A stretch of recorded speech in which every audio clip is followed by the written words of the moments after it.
సరే ఎన్నెన్నో ఇన్సిడెంట్స్ వింటుంటాము, ఎన్నెన్నో ఇది ఆఖరి నిమిషంలో ప్రాణాలు ఎలా కాపాడబడ్డాయని వింటుంటాము. కానీ ఈ మధ్య నాకు మనసుకి అత్యంత దగ్గరగా జరిగిన ఒక ఇన్సిడెంట్ మీతో షేర్ చేసుకోవాలనిపిస్తుంది అనమాట. ఎవరో ఒక పొలిటీషియన్, సరే ఎవరికైనా సరే నేను చాలా సాఫ్ట్ టార్గెట్, ఎవరైనా ఏదో మాట అనేసి ఏం పర్వాలేదు. అలాగా ఒక పొలిటీషియన్ నన్ను అకారణంగా, నేను ఇప్పుడు పాలిటిక్స్ చాలా దూరంగా ఉన్నా సరే నా గురించి ఏదో అవాకులు చవాకులు ఆయన పేలినప్పుడు, ఆయన మరొక చోటకి ఏదో ఒక ముంపు ప్రాంతానికి ఆయన వెళ్ళటం జరిగింది. అక్కడ ఒక స్త్రీ, ఒక ప్రౌఢ ఆవిడ అది మిడిల్ ఏజ్ ఉంటుందేమో, మిడిల్ ఏజ్ ఆవిడ తను పట్టుకుని నానా మాటలు తిడుతుంటే, నీకు ఎలా మనసు వచ్చింది చిరంజీవిని అనడానికి, అది అది అని తిడుతుంటే నాకు అనిపించింది, మామూలుగా మన మాస్ ఫ్యాన్ కదా ఆవిడ, చాలా గౌరవప్రదమైన కుటుంబంలో ఉన్నటువంటి మనిషిలాగా అనిపించింది గృహిణి.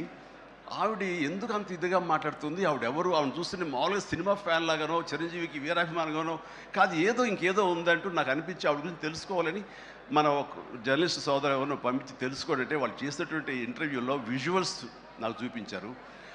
ఏంటమ్మా అంత ఇదిగా, ఆయనకి వీరాభిమానం అంటే అభిమానం సినిమాభిమానం కాదయ్యా, ఆయన వ్యక్తిత్వానికి అభిమానం అంటే చెప్పినప్పుడు నా మనసు టచ్ అయింది. ఏంటమ్మా అంత ఇదిగా, ఏంటమ్మా ఆయన మీకైనా సహాయం చేశారా, ఏం చేస్తారంటే సహాయం చేయటువంటి అయ్యా, నా బిడ్డ ప్రాణాలను కాపాడాడు అని అన్నప్పుడు, ఏ విధంగా ఏంటి అని అన్నప్పుడు, నా బిడ్డకి రాజమండ్రిలో దగ్గర ఒక పల్లెటూరిది, రాజమండ్రిలో కానీ కాకినాడలో కానీ నా బిడ్డకి ప్లేట్లెట్స్, డెంగ్యూ వచ్చేసి ప్లేట్లెట్స్ బాగా డౌన్ అయినప్పుడు వితిన్ అవర్స్ నా బిడ్డ కనుక ప్లేట్లెట్స్ సమయానికి అందకపోయి ఉంటే కనుక వాడు ఏమైపోయాడు, పాటిగా దూరం అయిపోయేవాడు. అంటే ఒక 8 ఏళ్ల బాలుని అబ్బాయిని పిలిచి పక్కన కూర్చోబెట్టుకుని ఆ తల్లి చెప్తోంది, మరి ఎవరో చెప్పారు చిరంజీవికి ఫోన్ చేయపోయావమ్మా. నేనేంటి చిరంజీవి ఫోన్ చేయటువంటి, ఎక్కడి నుంచి చేయగలను, ఆయన ఎక్కడో ఉంటాడు, ఎలా చేయాలి ఫోన్ అని తెలియని పరిస్థితుల్లో, లేదమ్మా బ్లడ్ బ్యాంక్ చేయి, వాళ్ళు ఖచ్చితంగా ఎత్తుతారు ఫోను, నీకు కాల్ సహాయం చేస్తారంటే, వాడు గంటల్లో కావాలి, అది ఎక్కడో ఉంది హైదరాబాద్లో, ఎలాగొస్తుందో అనుకున్నాను. కానీ అయినా సరే ఎక్కడో ఆశ చావక ఫోన్ చేయడం జరిగింది. ఫోన్ చేసిన తర్వాత అక్కడ స్పందించి అక్కడ సిబ్బంది వెంటనే రాజమండ్రి పరిసర ప్రాంతాల్లో ఉన్న అభిమానులు, ఆ బ్లడ్ గ్రూప్ ఎవరికైతే ఉందో అభిమానుల్ని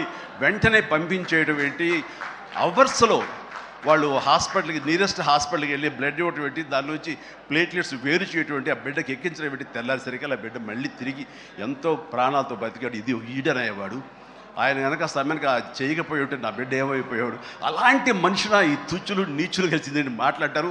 వాడిని నాకు సరిపోలేదు, దగ్గరికి వెళ్ళి ఉంటే ఏమి చేసేదాన్ని అని చెప్పేసి అప్పుడు అంటుంటే చాలామంది అంటారు, ఎవరిని మిమ్మల్ని ఇలా అటాక్ చేస్తుంటారు సోషల్ మీడియాలో మాట్లాడుతుంటారు, మీరేం మాట్లాడరు ఏంటని. నాకు నేను చేసినటువంటి మంచి కార్యక్రమాలు, నేను పొందినటువంటి ప్రేమ అభిమానం, ఇదే నాకు రక్షణ కవచం. నేను మాట్లాడక్కర్లా, నేను చేసుకున్న మంచి ఏం మాట్లాడుతున్నట్టు నేను అలాగే అంటుంటాను, ఇది సత్యం. ఆ తర్వాత మళ్ళీ ఆ సదరు రాజకీయ నాయకుడు మళ్ళీ ఎక్కడా మాట్లాడేది నాకైతే వినపడలేదు. అంటే వాళ్ళకు కూడా మనసు ఉంటుంది కదా, వాళ్ళకి ఒక అంతరాత్మ ఉంటుంది కదా, వాళ్ళకి తెలుసు. ఇంటికి వెళ్ళేసరికి ఆయన అంతరాత్మ చెప్పబోయిన ఇంట్లో వైఫ్ అని చెప్పుద్ది, ఏంటి చెప్పు నోరు అని. సో ఇలా ఉంటుంది అన్నట్టు వాళ్ళ ఇది. సో మనం మాట్లాడక్కర్లేదు, మనం చేసుకుంటూ వెళ్ళిపోతూ ఉంటే కనుక ఎవరైతే ఇలాంటి రాతలు కానీ చేతలు కానీ మాటలు కానీ అంటారో వాళ్ళకి అదే సమాధానం. అందుకని నేను ఎప్పుడు దేనికి స్పందించను, అవసరం నాకు లేదు. మంచి చేసుకెళ్ళిపోవటమే, ఇలా మంచి చేసేటువంటి మాలాంటి తమ్ముళ్ళకి నేను సహాయంగా నేను ఉండటమే తప్ప ఇంకోటేం కాదు. అండ్ అనుకూలమైన ఇక